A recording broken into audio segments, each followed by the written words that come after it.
Hello once again everyone and welcome back to another V8 Veterans track guide. We're up to season 20. Crazy. 20 seasons of the vets. Bloody good innings. And with all the new competition and new splits going into this season, it's sure to make for some great racing. The new damage model with the new updated tyre should be very interesting as well. Already seen with Scops and Pro Series, hit the cars slightly the wrong angle and your race can be over. So something to keep in mind for your racing. You should clean up a fair bit of the racing action as well. Probably see a lot less of the dive bombs, hopefully, with the damage models sort of penalising more of the driver doing the dive bomb more than the car getting hit. So yeah, it should make for some interesting battles for this season. So yeah, season 20, round 1 at Fuji. Very technical track with the 3D curbs as well, and the setup for this week. Bit tricky, a little bit of mid-corner understeer in the setup, which isn't to my driving style, but should help sort of look after the rear tyre a little bit. But yeah, let's get stuck into the track guide. Okay, here we are on track at Fuji. Like I said, very technical track, very open, very long start-finish straight, a lot of sweeping corners. So takes a little bit to get used to. A lot of trail braking as well. My fastest lap in the session was 1:34.891. Probably a little bit more time in that. I only gave myself 20 laps to sort of get up to speed here. So yeah, there's probably still a little bit more in it, just sharpening up a few lines, but overall not too pretty happy with the lap. Brake bias, I was up at 54.2 as well, really getting the car to jump onto the nose in those long, very hard braking corners, and it also helps me personally with a little bit of trail braking. So again, something to experiment with during your testing. So let's get underway for the lap.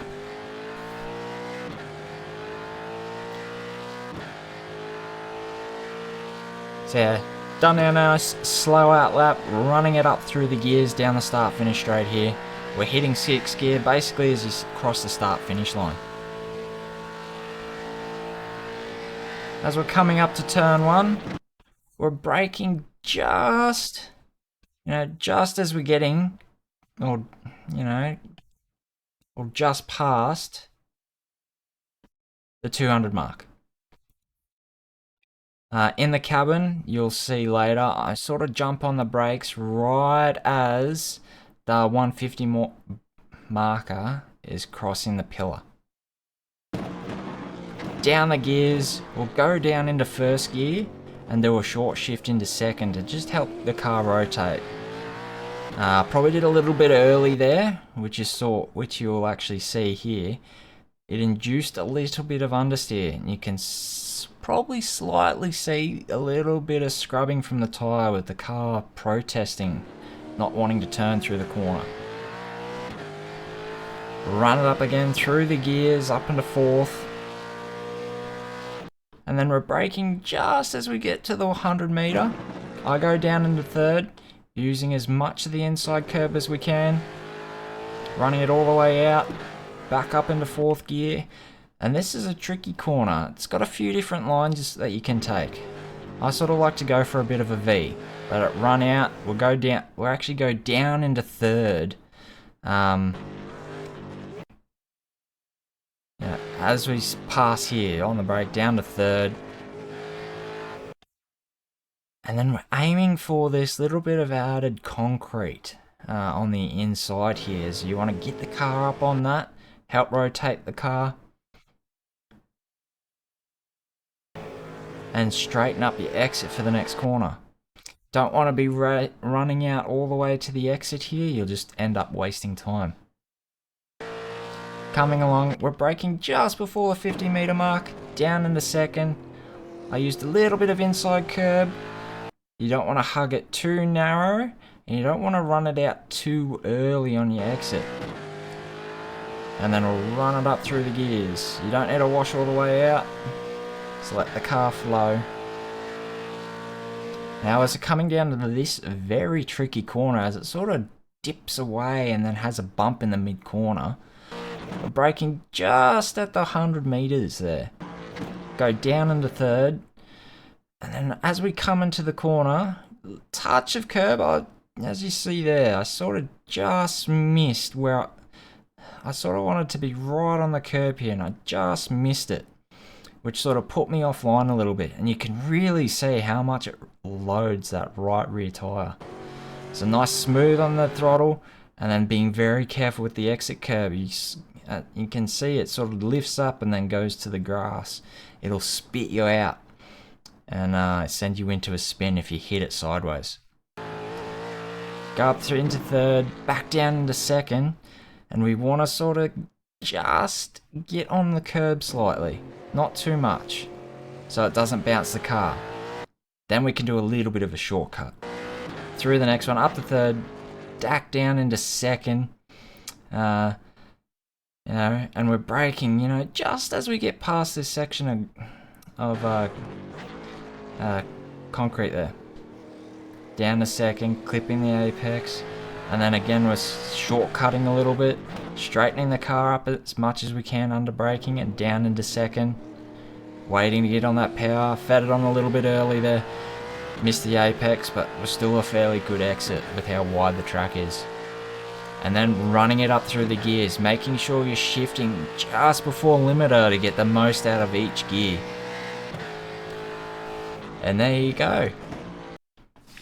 There is a lap of Fuji. We'll jump on board now into the cockpit so you can see how I tackle the track in the first person view. And yeah, see if we pick up any more pointers.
And there we have it, a track guide done for round 1 of season 20 of the V8 Veterans. Very exciting season coming up. Should be some new names running up the front in each split, some new rivalries taking place. But yeah, should be some good racing this season. Yeah, like I said, it's a very technical track. Takes a while to get yourself into the rhythm of the circuit, as it is quite flowing with a few heavy braking points as well.